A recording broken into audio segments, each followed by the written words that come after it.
नमस्कार, मैं अपूर्वा। आप देख रहे हैं द सहारा न्यूज चैनल। आइए नजर डालते हैं आज की कुछ खास खबर की ओर। जमीयत उलमा हिंद के अध्यक्ष मौलाना अरशद मदनी ने केंद्र सरकार पर सांप्रदायिक राजनीति को बढ़ावा देने का आरोप लगाते हुए कहा है, हिंदू मुस्लिम भाई भाई हैं, इन्हें बांटेंगे तो देश तबाह हो जाएगा। वक्फ संशोधन विधेयक के जरिए सरकार की कोशिश वक्फ संपत्ति पर कब्जा करने और देश के लोगों को धर्म के आधार पर बांधने की है। देश हिंदू मुस्लिम सिख ईसाई के एकता के बल पर चलेगा, न कि नफरत और बंटवारे की राजनीति से चलेगा। तेलुगु देशम पार्टी और जदयू को एनडीए सरकार की बैसाखी बताते हुए मदनी ने कहा कि विधेयक पास हुआ तो खुद को धर्मनिरपेक्ष बताने वाले के यह दल उनकी जिम्मेदारी से बच नहीं पाएंगे। माना जा रहा है कि जमीयत की कोशिश है कि तेलुगु देशम पार्टी और जदयू को किसी तरह इस मुद्दे पर साथ लाया जाए, जिससे सरकार संसद में विधेयक पारित नहीं कर पाए। वक्फ संशोधन विधेयक को लेकर बनी संयुक्त संसदीय समिति को संसद के शीतकालीन सत्र से पहले सप्ताह से अपनी रिपोर्ट सौंपनी है। ऐसे में सत्र के ठीक पहले जमीयत ने इस विधेयक और समान नागरिक संहिता पर आगे बढ़ रही है। केंद्र सरकार पर दबाव बढ़ाने की कोशिश की। इंदिरा गांधी इंडोर स्टेडियम में आयोजित भारतीय संविधान सुरक्षा सम्मेलन में अरशद मदनी ने तेदेता के चंद्रबाबू नायडू और जदयू के नीतीश कुमार से इस मामले में मुसलमान की भावनाओं पर ध्यान दे और कहा कि एनडीए के भीतर जो धर्मनिरपेक्ष होने का दावा करते हैं, उन्हें इस खतरनाक कानून को समर्थन करने से खुद को दूर रखें।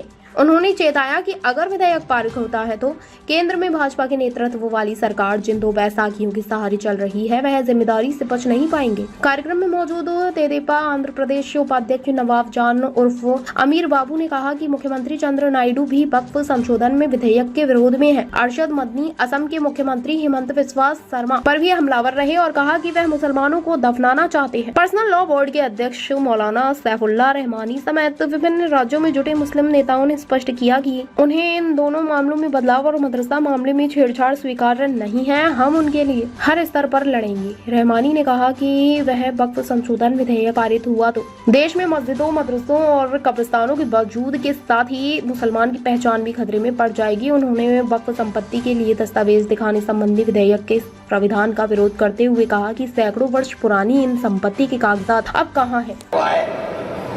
कहने लगा मैं तो आया हूँ जलसे में शरीक हूँगा। मैंने कहा कोई देखेगा तो क्या कहेगा? कहने लगा जी कहने दे जो चाहे कहे, मेरे ताल्लुकात सबसे है। मैं हर एक से अपने ताल्लुकात, चाहे कोई हिंदू हो चाहे मुसलमान हो, मैंने अपने बचपन में देखा है कि हजरत रहमतुल्लाह अलैह के पास हिंदू भी आते थे, मुसलमान भी आते थे।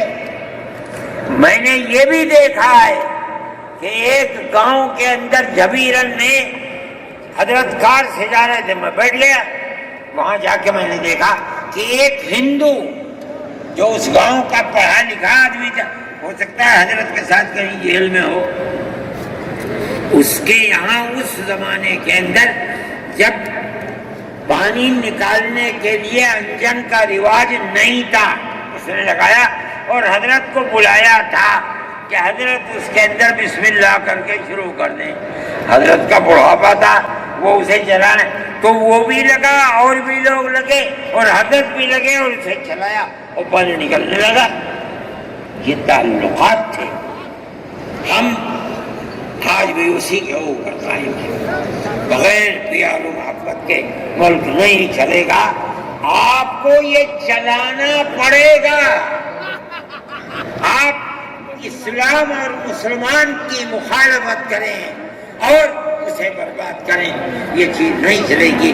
मैं इस सिलसिले के अंदर जो गठबंधन की पॉलिसी है, मैं उसको अच्छा समझता हूं। एक तरफ तो ये किरदार है गवर्नमेंट का जो आपके सामने पेश किया जा रहा है। दूसरी चीज, इलेक्शन के जमाने के अंदर जो इंडिया गठबंधन ने अपना मैनिफेस्टो शाये किया, मेरे पास ये चीज पहुंची कि राहुल गांधी जी ने ये कहा है कि हमारी हुकूमत अगर बनेगी तो हम हर अक़लियत को अपने मजहब के ऊपर चलने की आज़ादी देंगे।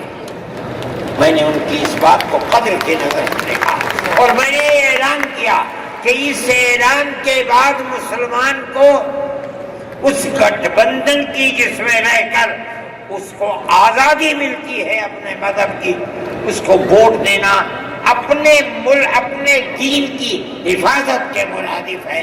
और मुझे बड़ी खुशी है कि सारे हिंदुस्तान के मुसलमानों ने एकजुट होकर के गठबंधन को मोड़ लिया और गठबंधन इस तरह से आगे निकला और बीजेपी आ गई। मेरे भाई, यदि आपने हमारा न्यूज़ चैनल सब्सक्राइब नहीं किया है तो पहले please the Sahara news channel को सब्सक्राइब करें, बेल आइकन को दबाएं, लाइक करें और आपको हमारा चैनल कैसा लगा कमेंट बॉक्स में लिखें।